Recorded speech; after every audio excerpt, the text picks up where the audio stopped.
ir dándole la bienvenida para ya salir también del programa el día de hoy al doctor Edgardo Arredondo con la política y los huesos. Doctor, ¿cómo te va? Buena tarde. ¿Qué tal, José Luis? Como todos los viernes, un gusto estar contigo.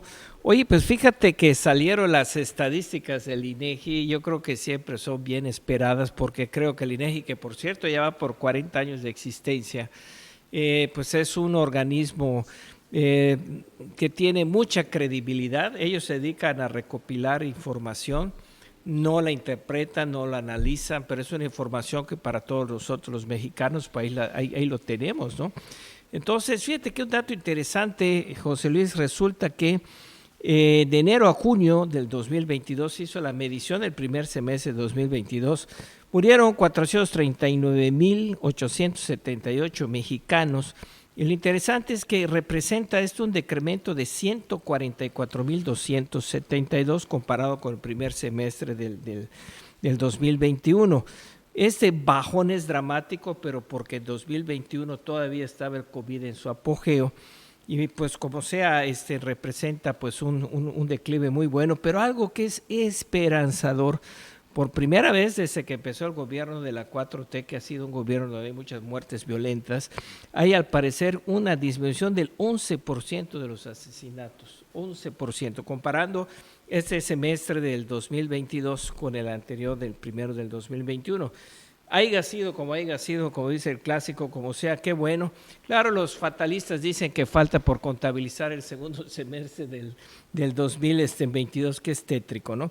Ahora bien, si viendo este reporte, fíjate que entre las 10 principales causas de muerte de lo que se mueren los mexicanos, del primer lugar al 10º están enfermedades del corazón, diabetes mellitus, tumores malignos, el COVID-19 ya está en 4º lugar, enfermedades del hígado, enfermedades cerebrovasculares, accidentes, luego otro rubro por separado que son asesinatos, homicidios, influenza y neumonía, finalmente enfermedades pulmonares obstructivas crónicas. Entonces, fíjate que me di a la tarea y busqué un interesante trabajo publicado por Gerardo Perdigón y la doctora Fernández Cantón en el Boletín del Hospital Infantil de México, y pues nos dimos a la tarea de ver hace 100 años de qué se morían los mexicanos.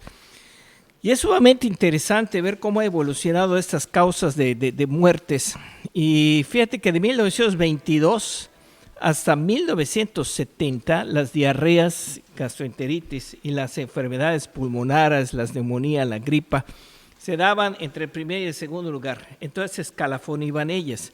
Y después de 1970, desde luego las mejoras condiciones sanitarias, es que ya prácticamente comienzan a desaparecer de los 10 primeros lugares.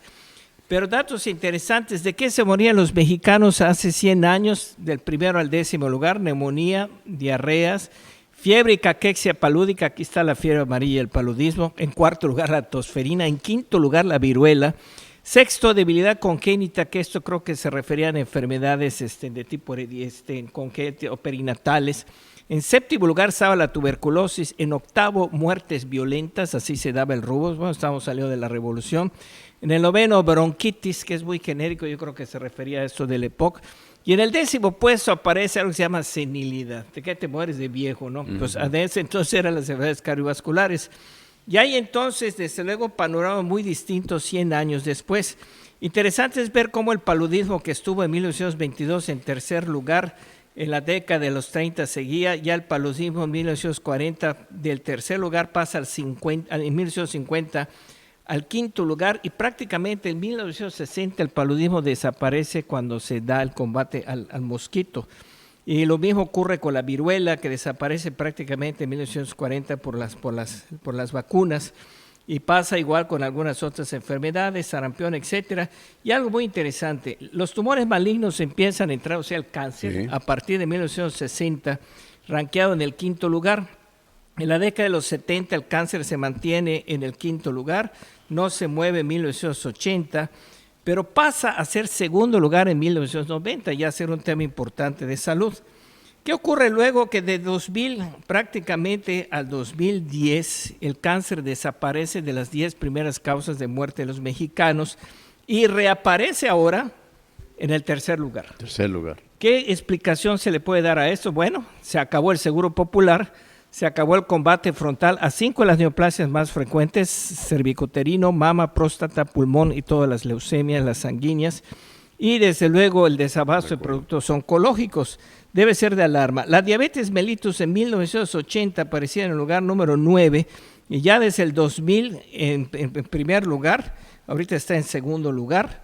Y otro rubro que se me hace interesante: los accidentes de tránsito empiezan a aparecer de entre los 10 primeros en 1970, ocupando el lugar 7. Luego pasa en la década de los 80 al número 1 y en la década de los 90 los accidentes automovilísticos eran la tercera causa de muerte en México. ¿Qué pasa después en el 2000 ya en el octavo, en el séptimo, luego en el octavo? Que ha habido una disminución por 2 motivos: mejoras en lo que son los vehículos, cinturón de seguridad, las bolsas, pero un dato no menor. Desde que se implementó el alcoholímetro ha disminuido en 75% las muertes en accidentes donde estaba involucrado el alcohol. Resumiendo, es muy interesante los datos que aporta el INEGI. Aclaro, el INEGI no analiza porque pues simple y sencillamente podemos deducir. Y ya para terminar, por si alguien tenía la curiosidad, ¿de qué se muere la gente en Dinamarca, no? Porque con eso de que nos van a dar un sistema de salud con el Dinamarca, pues ahí te va. En Dinamarca se muere en primer lugar enfermedades cardiovasculares, en segundo Alzheimer y demencia senil, luego viene un montón de tipos de cáncer y al final de cuentas la diabetes y en el lugar 12 suicidios, ¿no? Así que vale la pena checar esto.